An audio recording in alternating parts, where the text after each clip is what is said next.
Bonjour à toutes et tous, Blaise Dichler, je suis directeur adjoint d'un dispositif intégré thérapeutique, éducatif et pédagogique qui accompagne des enfants qui ont des troubles du comportement, sans déficience intellectuelle ou troubles du spectre de l'autisme, et donc j'interviens dans le champ du handicap.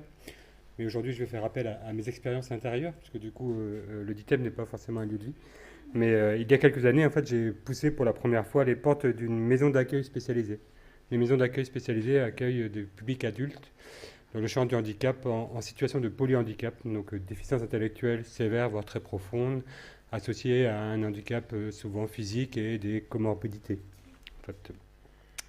Et la première fois que j'ai poussé cette porte de cette maison d'accueil pour un remplacement, j'ai compris une chose simple, c'est qu'en fait ici, l'espace parle. En fait. Il parle plus fort que les mots, plus fort que les discours. Il parle parce que beaucoup des personnes qui vivent ne peuvent pas le faire de vive voix. Dans ce monde-là, un couloir peut apaiser, mais aussi angoisser. Une lumière peut accueillir, mais aussi agresser. Et un lit, un simple lit, peut représenter tout le territoire d'une vie. Les résidents vivent parfois à plusieurs dans une même chambre. Leur chez-soi, c'est un demi-mètre autour d'eux, l'espace autour de leur lit. Imaginez ce que signifie pour le sentiment d'intimité, de sécurité et d'existence que cela représente de vivre et d'avoir un seul chez-soi qui est un demi-mètre autour de son lit.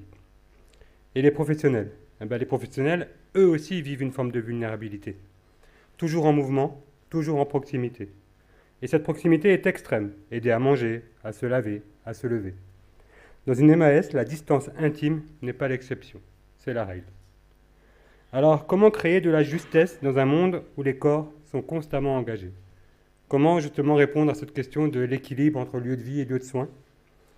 Les réponses que j'ai trouvées sont dans un concept assez simple, à mon sens, qui est la question de aménager les espaces, c'est aménager les relations.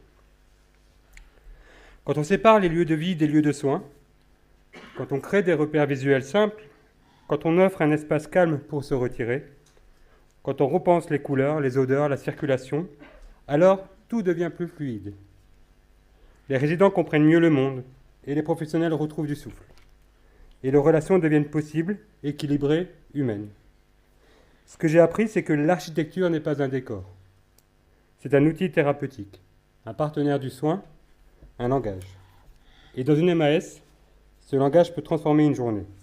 Il peut transformer un comportement, une relation, une vie.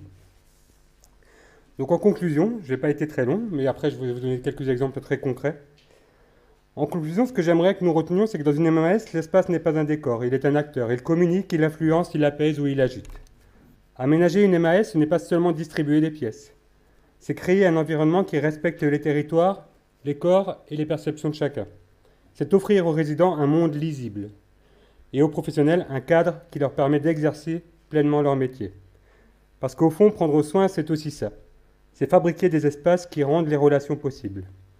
Et donc, en titre d'exemple, par exemple, quand on a la joie de pouvoir un jour mener dans une MAS un projet architectural, mais je pense que ce matin vous en avez beaucoup parlé dans les EHPAD, donc ça c'est un coût de millions, hein, bien sûr, on est à 5, 10, 15, 20 millions.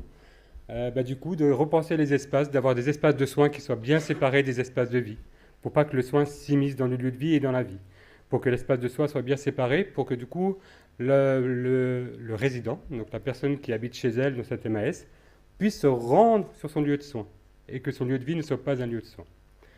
Alors, si c'est pas possible, puisque du coup, l'argent se fait de plus en plus rare de nos jours, on peut aussi, avec un petit peu d'argent et un petit peu d'astuce, en fait, repenser l'architecture des lieux, ou en tout cas le décor des lieux. C'est-à-dire qu'en fait, par exemple, la salle de bain où on va avoir lieu les lieux de nursing, qui sont souvent des lieux importants en MAS, il peut être peint d'une autre couleur, un peu plus vive, en fait, pour qu'on sépare bien l'espace de vie de l'espace de soins.